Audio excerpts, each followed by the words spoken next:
नमस्कार मित्रांनो. मराठा आरक्षण एक भावनिक,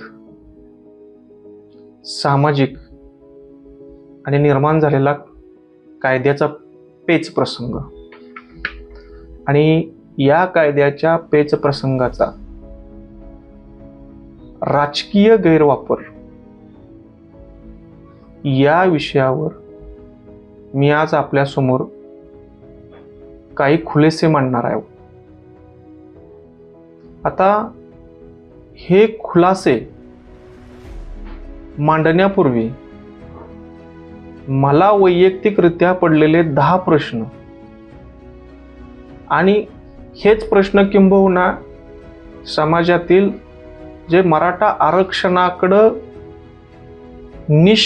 राजकीय भूमिकेकडून पाहत असतील त्यांना सुद्धा कदाचित पडले असतील आणि याच प्रश्नांवर आधारित हा खुलासा मी इथं मांडणार आहे. आता पहिल्यांदा मी हे 10 प्रश्न मांडतोय. आता त्यातला माझा पहिला प्रश्न असा आहे की महाराष्ट्र राज्यामध्ये सगळ्यात जास्त वेळा मुख्यमंत्री पद कोण असेल तर ती माननीय शरदचंद्र पवार साहेब आहेत. आणि माननीय शरदचंद्र पवार साहेबांनी आजपर्यंत एकूण 4 वेळा मुख्यमंत्री पद भूषवलेलं आहे. आता यानंतर सगळ्यात जास्त वेळा वसंतराव नाईक साहेबांनी मुख्यमंत्री पद भूषवलेलं आहे आणि त्यानंतर विलासराव देशमुख. महाराष्ट्रामध्ये एकूण 20 मुख्यमंत्री होऊन गेले आणि या 20 मुख्यमंत्र्यापैकी वसंतराव नाईक, देवेंद्र फडणवीस, मनोहर जोशी, सुशीलकुमार शिंदे, सुधाकरराव नाईक, मारुतराव कन्नमवार, AR अंतुले हे मुख्यमंत्री वगळता बाकीचे सर्व मुख्यमंत्री हे मराठा होते. आता या सगळ्या पार्श्वभूमीच्या निमित्तानं मला जो एक प्रश्न पडतो की या महाराष्ट्रामध्ये सगळ्यात जास्त वेळा मुख्यमंत्री पदी भूषवलेले गेलेले आहेत ते मराठा मुख्यमंत्री आहेत. मग या मराठा मुख्यमंत्र्यांना त्यांच्या कार्यकाळामध्ये या मराठा समाजाला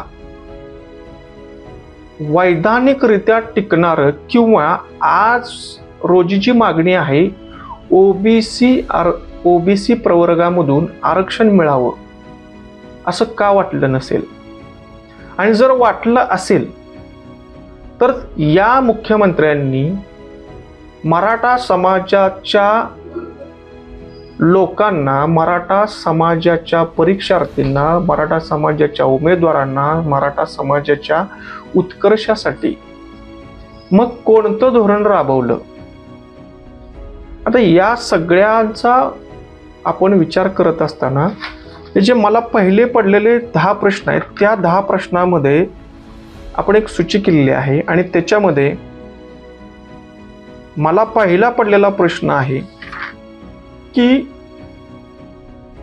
यापूर्वी अण्णासाहेब पाटील, स्वर्गीय अण्णासाहेब पाटील, त्याच्यानंतर मराठा महासंघाचे शशिकांत पवार साहेब, त्याच्यानंतर शालिनीताई पाटील अशा मराठा नेत्यांनी मराठा समाजाला आरक्षणाची मागणी केली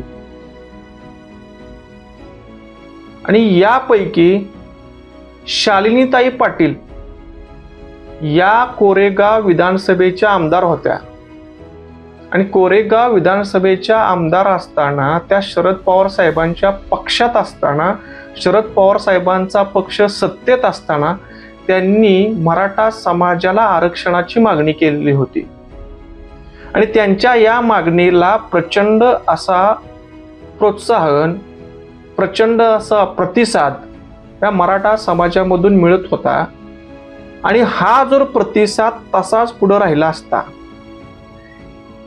तर कदाचित त्यावेळच्या सरकारला धोका निर्माण झाला असता. म्हणून शरद पवार साहेबांनी शालिनीताई पाटील यांना पक्षातून हाकलून काढले. म्हणून माझा पहिला प्रश्न असा आहे, शरद पवार साहेब यांनी मराठा आरक्षणाची मागणी करणाऱ्या त्यांचेच पक्षामधील मराठा समाजाच्या आमदार शालिनीताई पाटील यांना पक्षातून का हाकलून काढले? हा माझा एक पहिला प्रश्न. आता माझा दुसरा प्रश्न, 2014 साली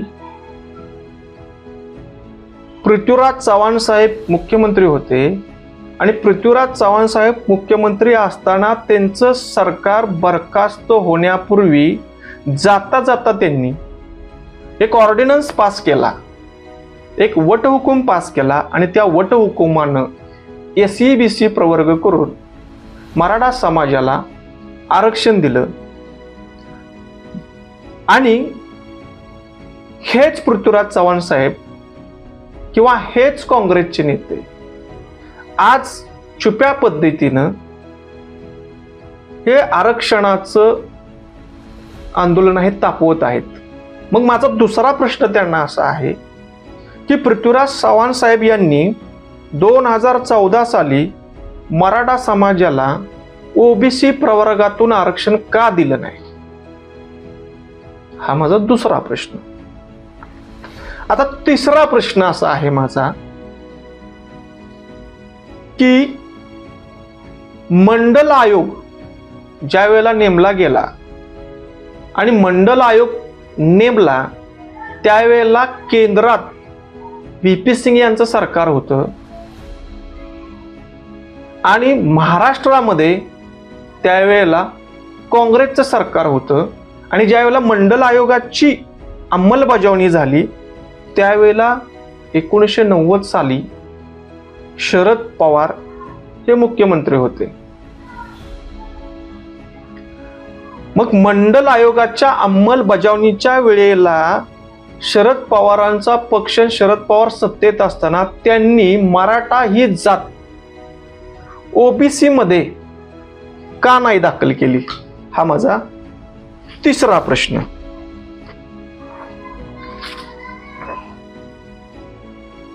आता माझा चौथा प्रश्न असा आहे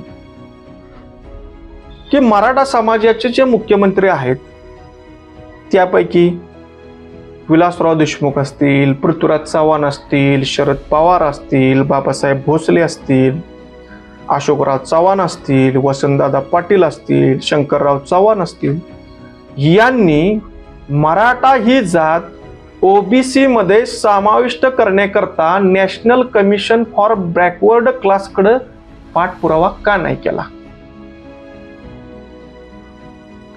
माझा पाचवा प्रश्न आहे की शरद पवार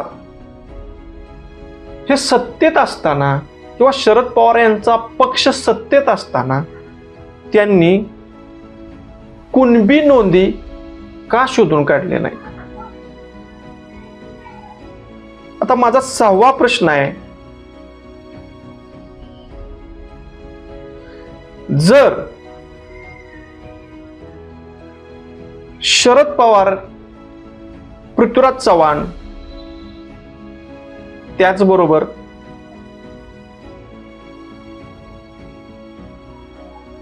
शंकरराव चव्हाण, अशोक चव्हाण आणि इतर आणखी मराठा काही जे मुख्यमंत्री आहेत यांनी ते सत्तेत असताना मराठा समाजाला आरक्षण मिळेपर्यंत OBCंना ज्या सवलती आहेत त्या सवलती मराठा समाजाला का दिल्या नाहीत?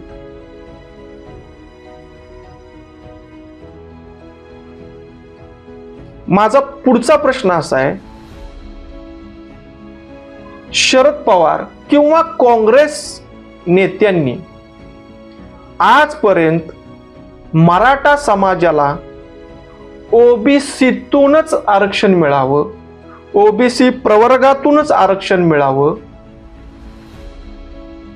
याकरता जाहीर भूमिका माध्यमांसमोर का मांडलेली नाही?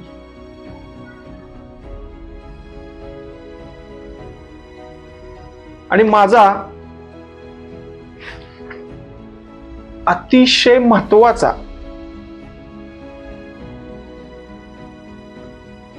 प्रश्न आहे, तो प्रश्न असा आहे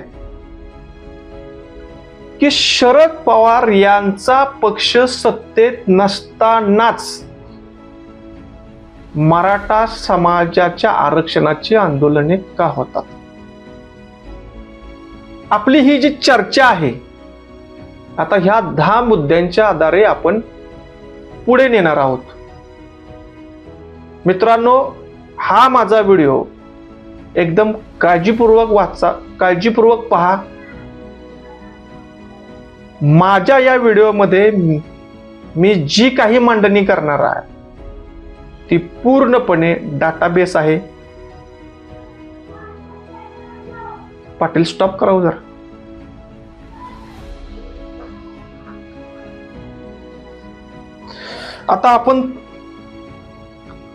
आता ही जी आरक्षणाची मागणी आहे, या आरक्षणाची मागणी आणि आरक्षणाचा इतिहास, आपण या गोष्टींकडे जाऊया.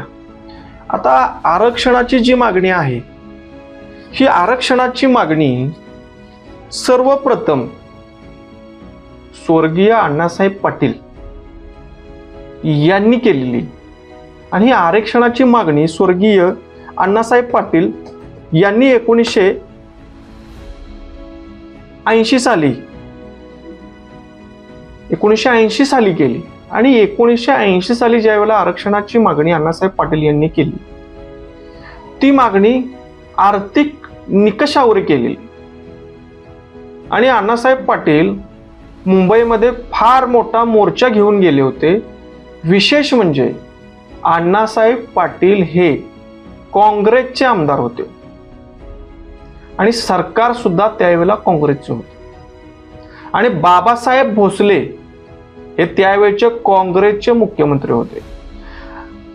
अण्णासाहेब पाटील यांनी आरक्षणासहित एकूण 10 मागण्या त्यावेळेच्या सरकारकडे केल्या आणि सरकारला एक अल्टिमेटम दिला की तर तुम्ही या मागण्या माझ्या मान्य करणार नसाल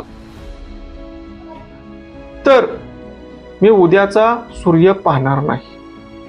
सरकारनं अण्णासाहेब पाटील यांची कोणतीही मागणी मान्य केली नाही.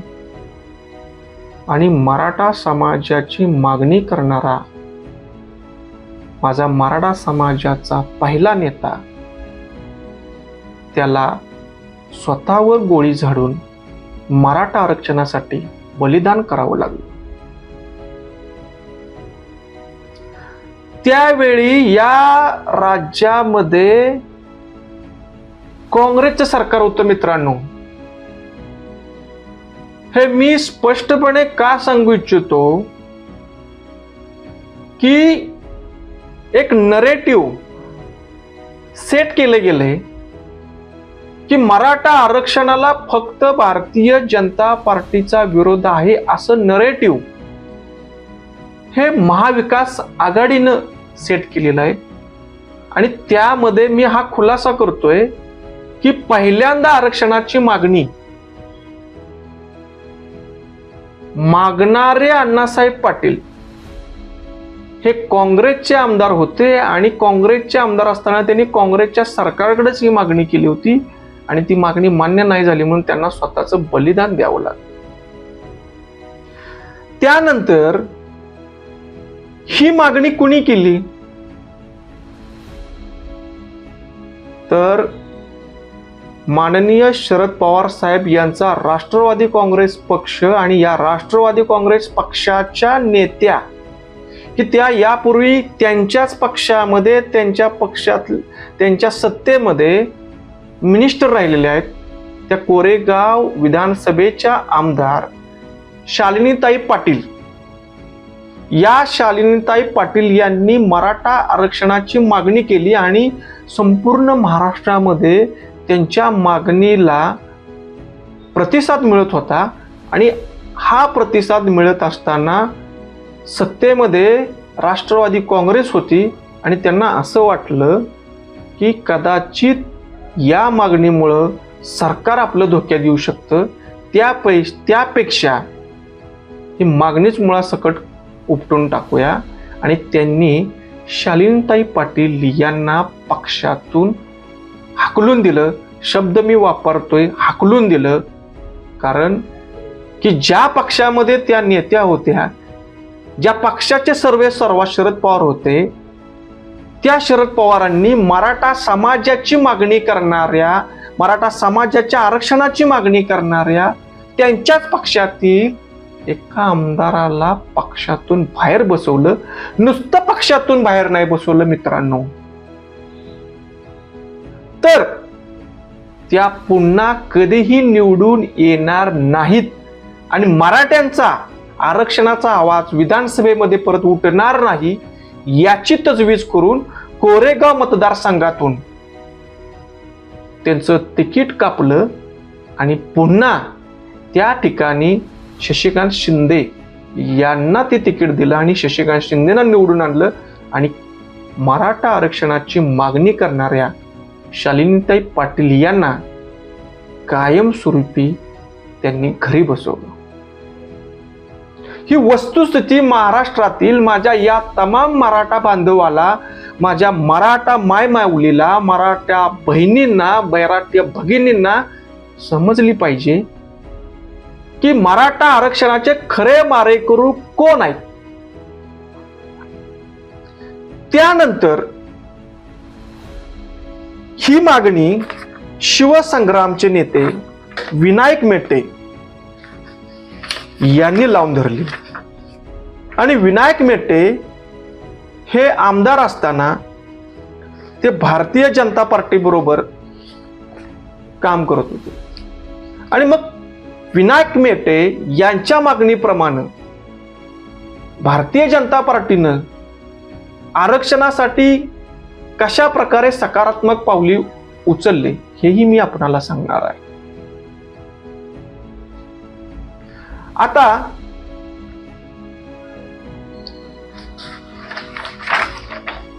मराठा महासंघाचे आपले जे पवार साहेब आहेत, हे पवार साहेब हे माध्यमामध्ये काय म्हणाले ते मी वाचून दाखवतो. मराठा महासंघाचे अध्यक्ष शशिकांत पवार यांनी मराठा आरक्षणाच्या मुद्द्यावरून राष्ट्रवादीचे सर्वेसर्वा शरद पवार यांच्यावर टीकास्त्र सोडलं आहे. मुख्यमंत्री असताना शरद पवार मराठा समाजाला आरक्षण देऊ शकले असते, पण त्यांनी त्याकडे दुर्लक्ष केले असा आरोप शशिकांत पवार यांनी केला आहे. हे शशिकांत पवार हे मराठा महासंघाचे अध्यक्ष आहेत आणि त्यांनी हे केलेलं विधान आहे, हे माध्यमात केलेलं विधान आहे. म्हणजे काय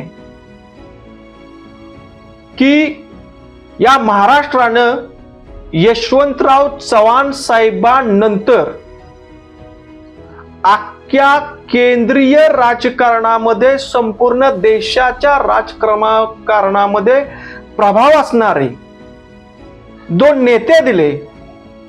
त्यापैकी पहिला नेता शरद पवार साहेब होते आणि आहेत, आणि दुसरा नेता तो माननीय पृथ्वीराज चव्हाण साहेब आहे.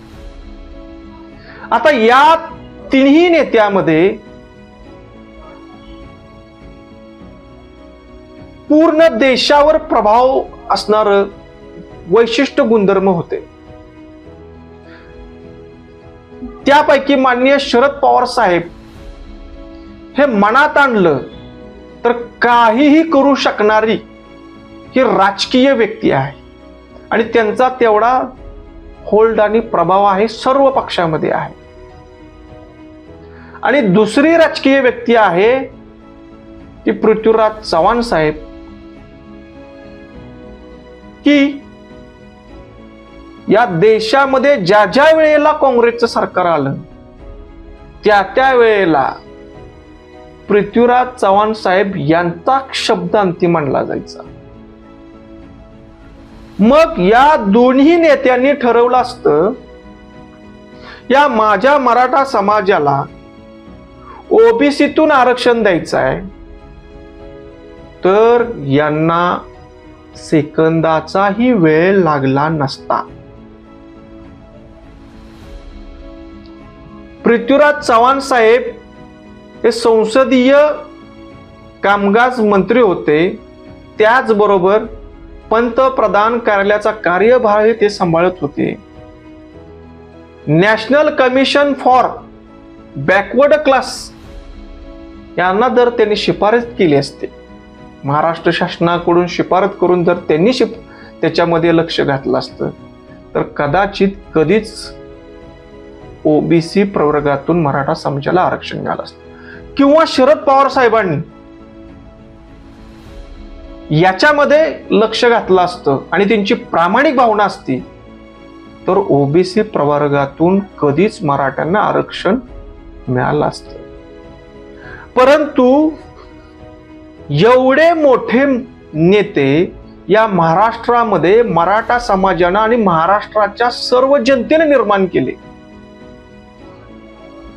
त्यांना या मराठा समाजाच्या आरक्षणाबद्दल गांभीर्यता नसावी, ही खूप दुर्दैवी गोष्ट आहे. माननीय खासदार सुप्रिया सुळे त्यांच्या माध्यमामध्ये अशा म्हणल्या की मराठा समाजाच्या प्रश्नापेक्षा इतरही काही प्रश्न महत्वाचे आहेत, आणि त्यावेळेला त्यांचा पक्ष महाराष्ट्रामध्ये सत्तेत होता. आता ही एक झाली पार्श्वभूमी. आता ह्याची दुसरी पार्श्वभूमी आपण जर पाहिली तर 2014 साली पृथ्वीराज चव्हाण साहेबांनी जो ऑर्डिनन्स पास केला,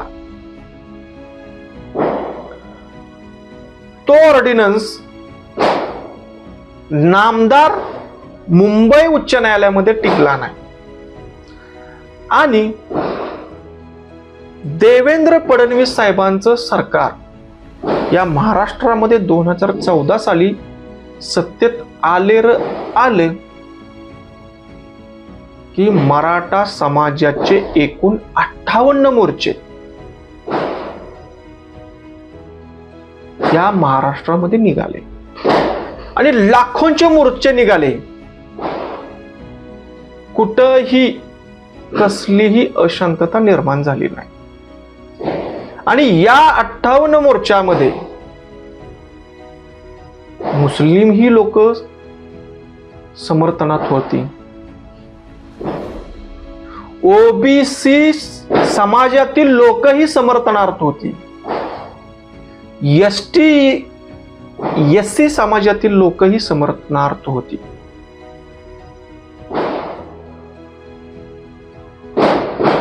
कारण की त्यावेळेला जी मराठा क्रांती मोर्चाची मागणी होती, ती मागणी कुणाच्याही कोट्यामध्ये जाऊन आरक्षण द्या अशी नव्हती. त्यावेळेला ओबीसी प्रवर्गामध्ये आम्हाला समाविष्ट करा अशी मागणी मराठा क्रांती मोर्चाची नव्हती. त्यामुळे संपूर्ण महाराष्ट्रामध्ये सर्व जाती जमाती समाजातील लोकांनी मराठा समाजाला समर्थन केलं होतं, आणि कुठेही तणाव निर्माण नाही झाला. आणि या 58 मूक मोर्चाच्या फलित म्हणून दरम्यानच्या काळामध्ये 2018चा जो मराठा आरक्षणाचा कायदा विधानसभेमध्ये मांडण्याच्या दरम्यानच्या कालावधीमध्ये मराठा समाजाला काय देता येईल आणि तातडीने काय देता येईल याचा विचार माननीय देवेंद्र फडणवीस साहेबांनी केल्यानंतर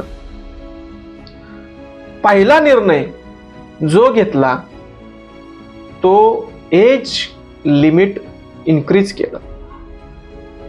शासकीय नोकऱ्यामध्ये मराठा समाजाला जी वयोमर्यादेची अट आहे ती शिथिल करून त्याच्यामध्ये वेगवेगळ्या कॅटेगरीमध्ये वेगवेगळी वयोमर्यादा वाढवून दिली. त्याचबरोबर बार्टी संस्थेच्या समकक्ष सारथी संस्था सुरू केली. त्याचबरोबर मराठा समाजाला जिल्ह्याच्या ठिकाणी वसतिगृह सुरू केले. मराठा विद्यार्थ्यांना शिष्यवृत्ती सुरू केल्या. आणि मग 2018चा जो social economic backward class reservation आणला, तो रिझर्वेशन 2018ला संमत झाला. आता माझ्या मराठा बांधवांना मला सांगावं असं वाटतं की भारतीय राज्यघटनेमध्ये आर्टिकल 15, या आर्टिकल 15 मध्ये आरक्षण हे सोशल बॅकवर्ड,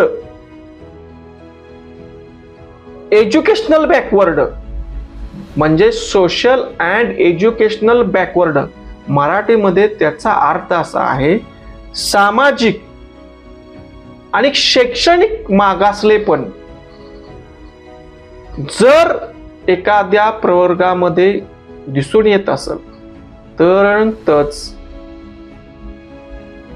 त्या प्रवर्गाला सोशल इकॉनॉमिक बॅकवर्ड क्लास घोषित करून त्यामध्ये नोकरी आणि शिक्षणामध्ये आरक्षण देता येतं. आता असा मागासलेपणा सिद्ध करण्याकरता यापूर्वी महाराष्ट्र राज्यामध्ये राणे समिती निर्माण झालेली होती. सुक्रे कमिशन निर्माण झालेलं होतं. न्यायमूर्ती बापट आयोग निर्माण झालेला होता. शिंदे आयोग निर्माण झालेला होता. गायकवाड आयोग सुद्धा निर्माण झालेला होता. आणि यापैकी सुक्रे कमिशन, न्यायमूर्ती सुक्रे कमिशन यांनी त्यांच्या अहवालामध्ये स्पष्टपणे नमूद केलेलं होतं की मराठा समाजाला ओबीसी प्रवर्गामधून आरक्षण देता येणार नाही. मग 2018चं जी कमिशन झालं आणि त्या कमिशनच्या आधारावर, त्या रिपोर्टवर 2018 साली मराठा समाजाला नोकरी आणि शिक्षणामध्ये आरक्षण दिलं गेलं. हे आरक्षणाचं बिल विधानसभेमध्ये एकमतानं संमत झाल्यानंतर त्याची तरतूद अंमलबजावणी सुरू झाली आणि ही झालेली अंमलबजावणी ही सुप्रीम कोर्टामधल्या अंतिम निकालापर्यंत चालू होती. 2018च्या मराठा रिझर्वेशनच्या कायद्याच्या विरोधामध्ये मेहरबान उच्च न्यायालयामध्ये याचिका दाखल झाल्या आणि या याचिका दाखल झाल्यानंतर याचिकाकर्त्यांनी या विधेयकाला अंतरिम स्थगिती मागितलेली होती.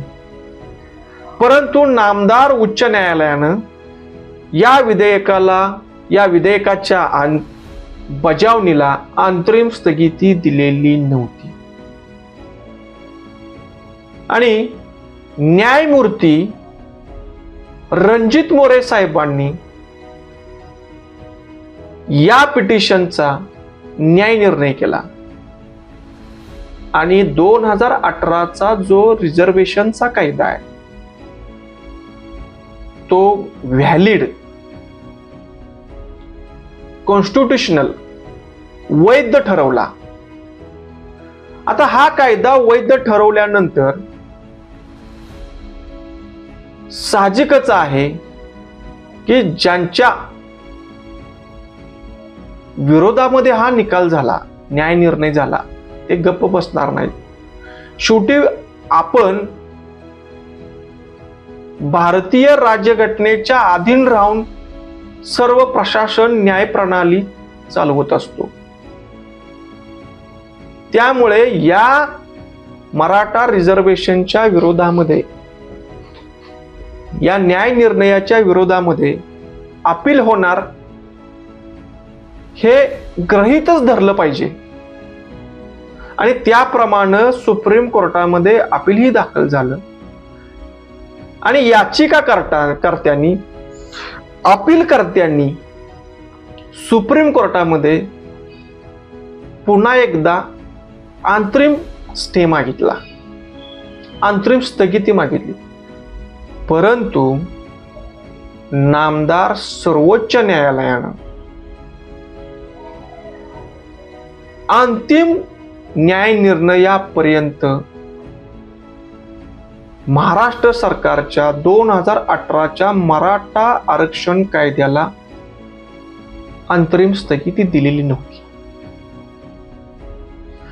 आता महत्वाची बाब याच्यामध्ये अशी आहे की जोपर्यंत महाराष्ट्रामध्ये देवेंद्र फडणवीस चीफ मिनिस्टर होते तोपर्यंत कोणत्याही परिस्थितीमध्ये अपीलामध्ये 2018च्या मराठा आरक्षणाच्या कायद्याला कुठल्याही प्रकारे अंतरिम स्थगिती दिलेली नव्हती. पण मराठ्यांचं दुर्दैव असं की 2019ला भारतीय जनता पार्टीचं सरकार की ज्यांनी 2018चा कायदा निर्माण केलेला होता त्यांचं सरकार अस्तित्वात राहिलं नाही. आणि 2019ला माननीय उद्धव ठाकरे यांचं सरकार या महाराष्ट्रामध्ये आलं. आणि 2019 ते 2021 या दरम्यानच्या काळामध्ये सुप्रीम कोर्टामध्ये जो काय सुनावणीचा भाग सुरू झाला, या सुनावणीच्या भागामध्ये कधीही माननीय उद्धव ठाकरे साहेब यांच्या सरकारनं मराठा समाजाची भूमिका प्रभावीपणे मांडली नाही. किंवा यापूर्वीचे जे वकील आहेत त्या वकिलांना त्याच्यातून रिमूव्ह करून उद्धव ठाकरे सरकारच्या मर्जीतले वकील सुप्रीम कोर्टामध्ये अपॉइंट केले.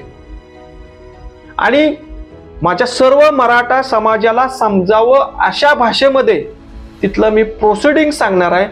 फक्त लँग्वेज तुम्हाला समजण्यासाठी मी अशी वापरणार आहे की याचिकाकर्त्यांनी सुप्रीम कोर्टामध्ये जो युक्तिवाद केला त्या युक्तिवादामध्ये याचिकाकर्त्यांचे वकील म्हणाले की आजपर्यंतच्या इतिहासामध्ये मराठा समाजाचे एवढे मुख्यमंत्री झाले, एकूण मुख्यमंत्र्यापैकी जास्तीचे मुख्यमंत्री मराठा समाजाचे आहेत.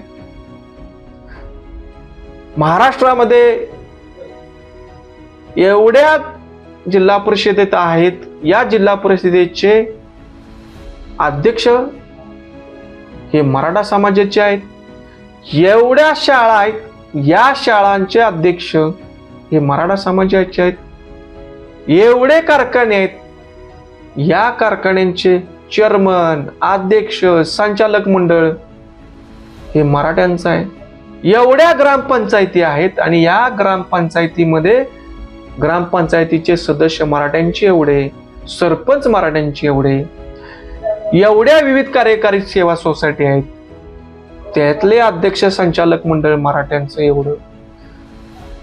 हा डाटा एका बाजूला याचिकाकर्त्यांनी मांडला आणि सरकारच्या बाजूला जे काय मांडायचं होतं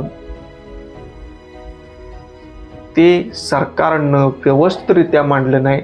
म्हणजे काय मांडलं नाही की समजा एका खेडेगावामध्ये 100 मराठा कुटुंब आहेत आणि या 100 कुटुंबापैकी 13 कुटुंब असे आहेत की त्यांच्यामध्ये त्या घरामध्ये नोकरीत कुणी नाही, शैक्षणिक मागास आहेत, म्हणजे कुणीही शिकलेलं नाही, शिकला असेल तर 8वी 9वी 10वी आहेत, मग ते सोशली पण मागास झाले, शैक्षणिक दृष्ट्या पण हे मागास झाले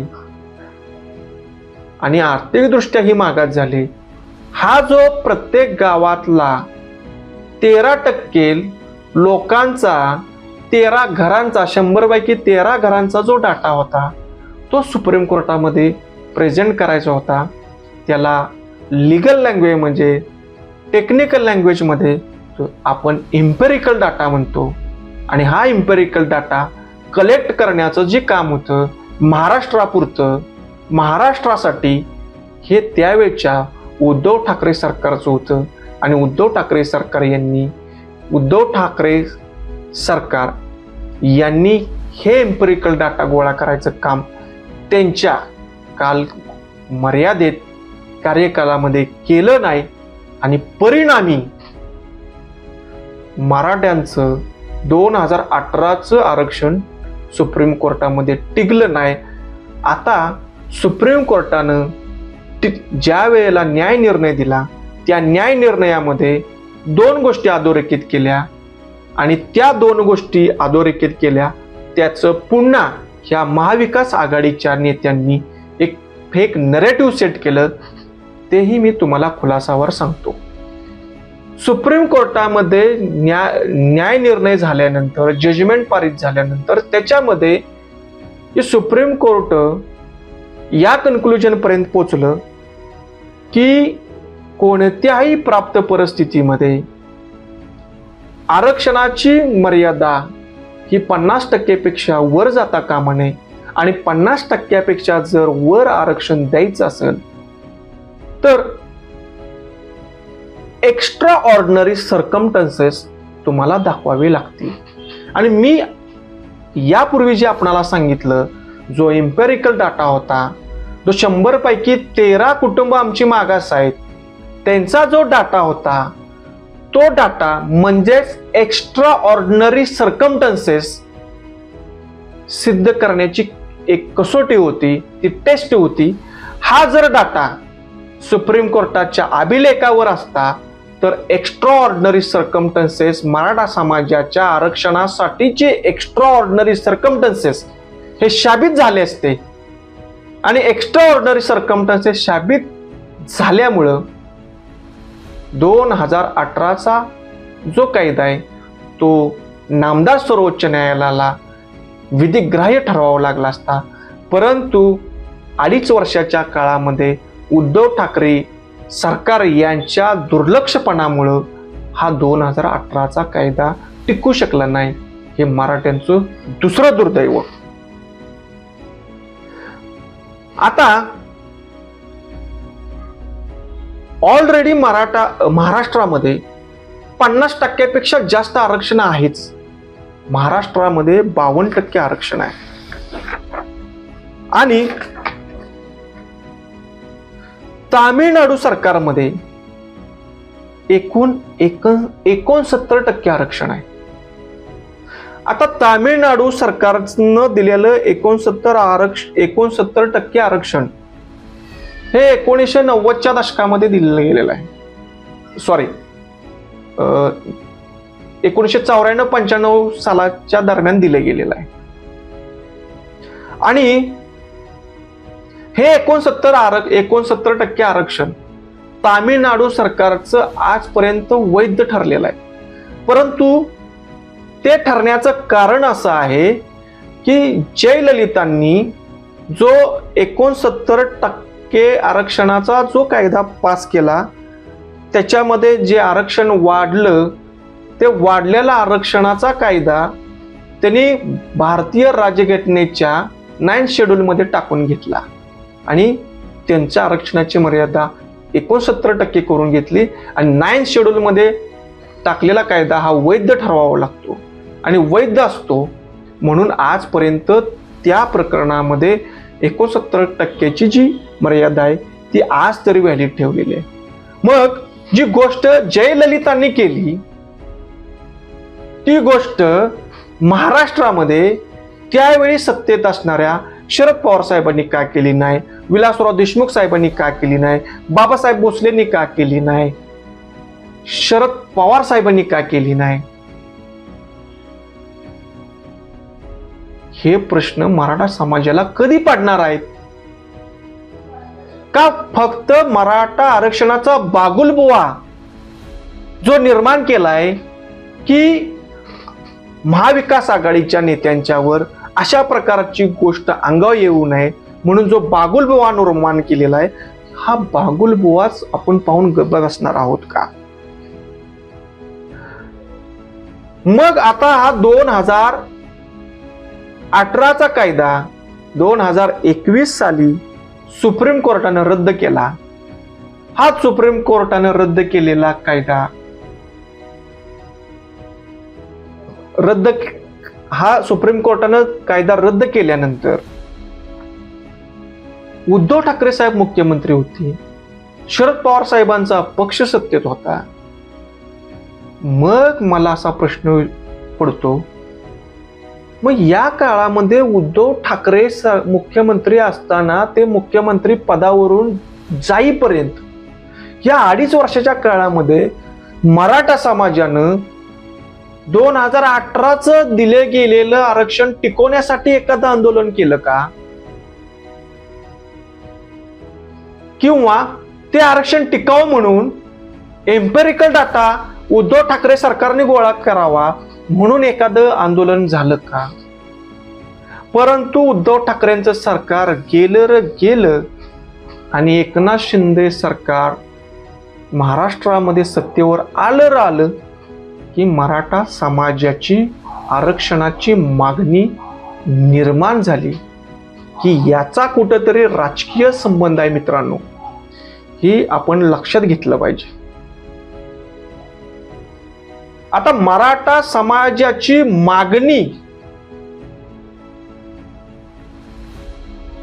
यापूर्वीची काय होती, त्याच्यानंतर ती मागणी कुठल्या स्वरूपात गेली, हे सगळे आपल्याला माहित आहे.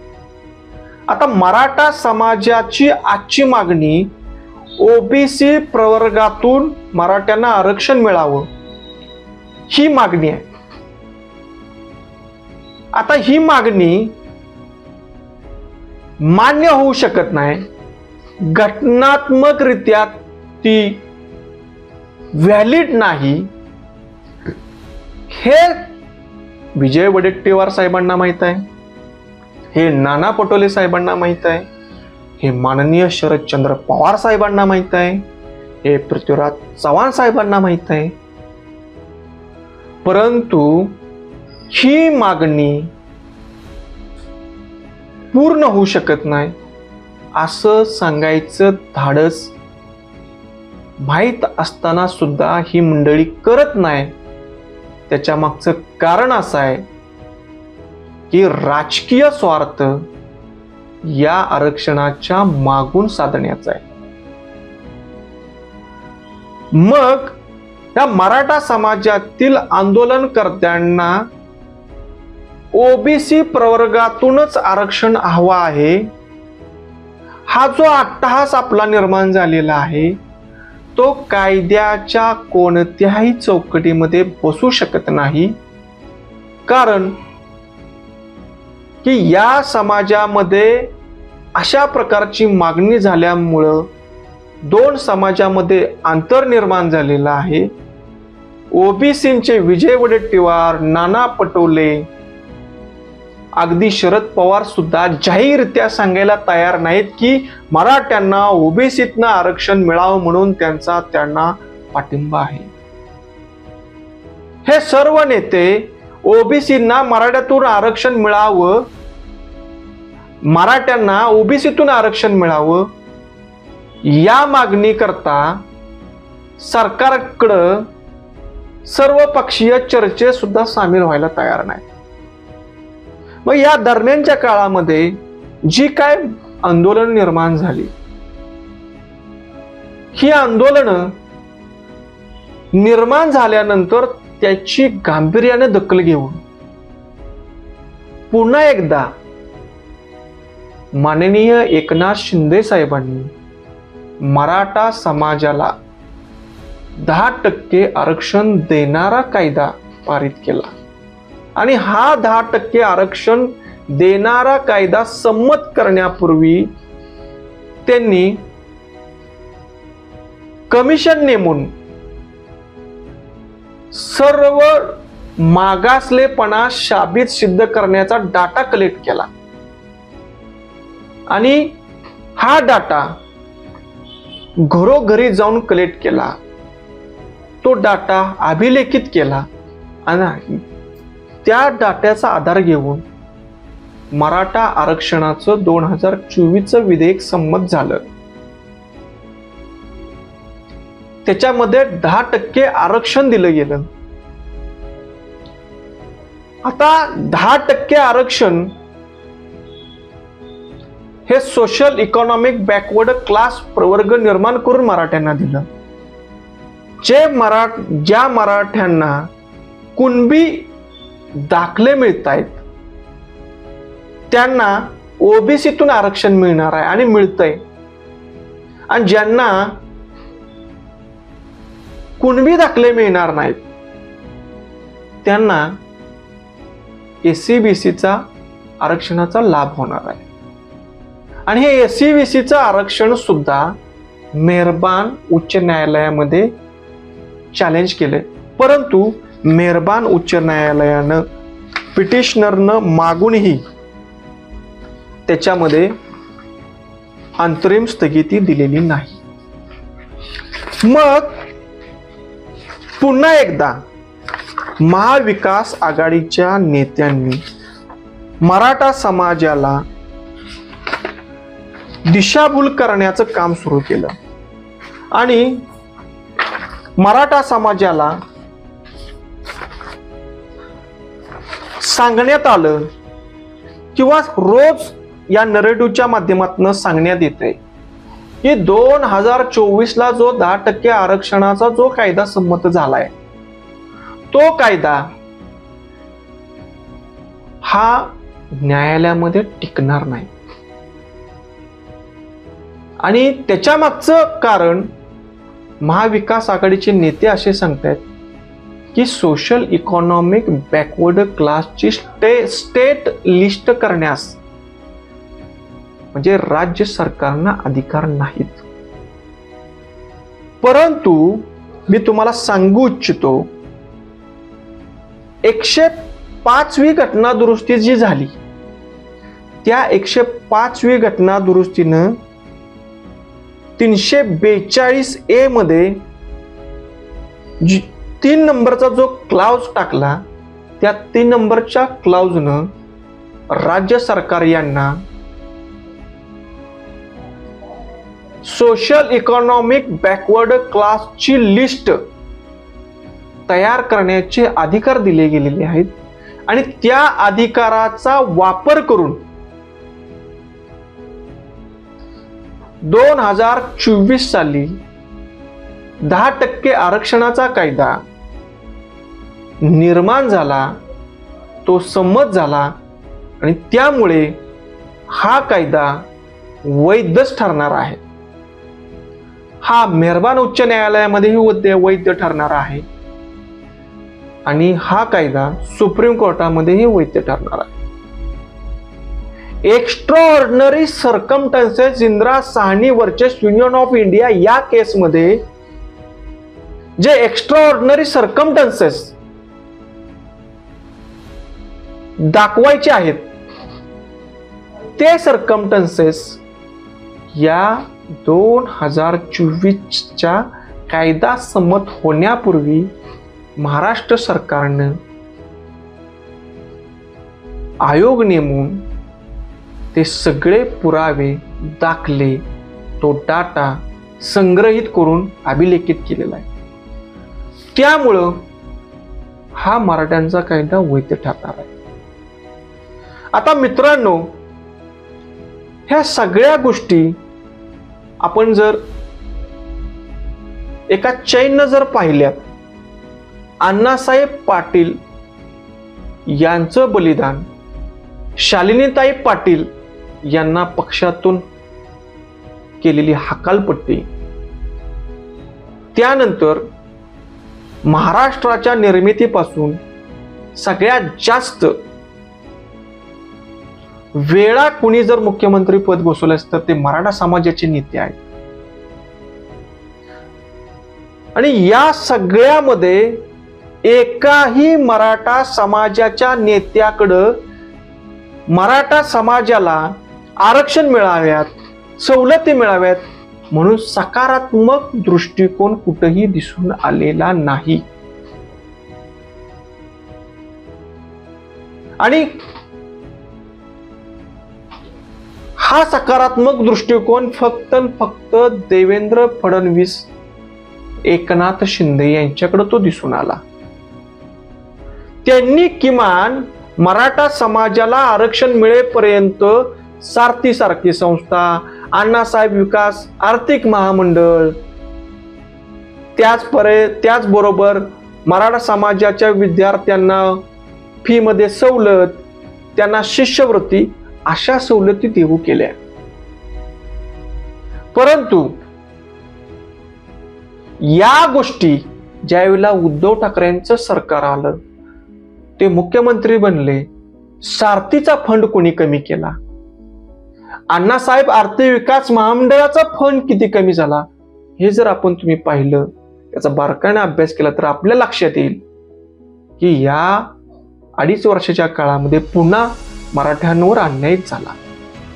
सकारात्मक पाऊल, एखादी गोष्ट यश येते का अपयश येते यापेक्षा ती गोष्ट करण्यामध्ये जी सकारात्मकता आहे, ही सकारात्मकता या अनुषंगानं कोणत्याही मराठा समाजाच्या नेत्यामध्ये दिसून आलेली नाही. आणि आता एकमेव कळीचा मुद्दा, एकमेव राजकीय शस्त्र या निवडणुकीच्या तोंडावर दिसतंय ते फक्त मराठा आरक्षण. आणि म्हणूनच मराठा समाजाला ओबीसी प्रवर्गातनं आरक्षण मिळावं हा मुद्दा सोयीस्कररित्या शरद पवार साहेब यांच्या माध्यमातून जिवंत ठेवलेला आहे. माझी माननीय शरद पवार साहेब यांना या निमित्तानं हात जोडून विनंती आहे, जर पवार साहेब आपणास मराठा समाजाला ओबीसी प्रवर्गातून आरक्षण देण्याची इच्छा आहे तर तुम्ही या निवडणुकीच्या अगोदर जाहीरपणे सांगावं की माझं सरकार सत्तेत आल्यानंतर मी मराठा समाजाला ओबीसी प्रवर्गातून आरक्षण देईल. मित्रांनो, जिथपर्यंत मला यातील काही गोष्टी माहीत आहेत, जेवढं मला ज्ञान आहे त्या पद्धतीनं मी या मराठा आरक्षणावर माझा खुलासा मांडायचा मी प्रयत्न केला. माझ्याकडून जर चुकून एखाद्या नेत्याचा एखादा शब्द अपशब्द वापरला गेला असेल तर त्याबद्दल मी दिलगिरी व्यक्त करतो. जय हिंद, जय महाराष्ट्र.